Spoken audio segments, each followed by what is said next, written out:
মুসলিম জাতির পিতাকে? মুসলিম জাতির পিতা বঙ্গবন্ধু শেখ মুজিবুর রহমান। উমায় উমায় উমায় ইহতিনের জিতে গীতা কো বাউজের জিতে গীতা কো মুসলমানের জাতির পিতা বললে শেখ মুজিবুর। আমি নিশ্চিত তোর বারে জিজ্ঞাস মুসলমান বেটা তোর বাপ লাগে না হিন্দু বেটা তোর বাপ লাগে। আমি নিশ্চিত তোর হিন্দু বেটা তোর বাপ লাগে।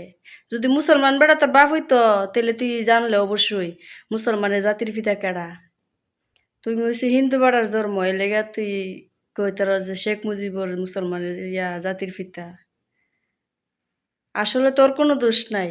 দোষ হইছে তোর গার্জিয়ানের। ছোটবেলা আগেকার মানুষে ছোটবেলায় থেকে শিক্ষা দিছে কোরআন হাদিসের কোন নবী কেমনে আইছে দুনিয়া কি আর ওখানে শিক্ষা দেয় কেমনে প্রেম করবে হালি তুই শিখছত কেমনে ফুলাফান্তের লয়া প্রেম করবে হোস্টেলে যাইবে ইয়াত যাইবে হুনলা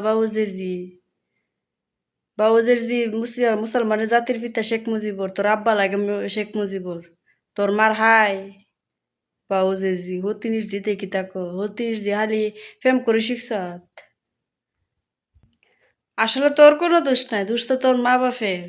তোর বালা করে শিক্ষা দিতে পারছে না, বুঝাইতে পারছে না, হাদিস সম্পর্কে কোনো ধারণা কোনো আইডিয়া তোর দিতে পারছে না, তোর ব্রেনে কোনো ইয়ে করতে পারছে না। এটা হচ্ছে তোর গার্জিয়ানের দোষ, তোর মা বাপের দোষ, তোর তো কোনো দোষ নাই। তোর বউ তো হুদু দিয়ে নে বা হুজুর জি তোর মারে জিগাইস মুসলমানের জাতির পিতা কেডা তোর মা জানি নি জিগাইস বা হুজুর গুনাইলে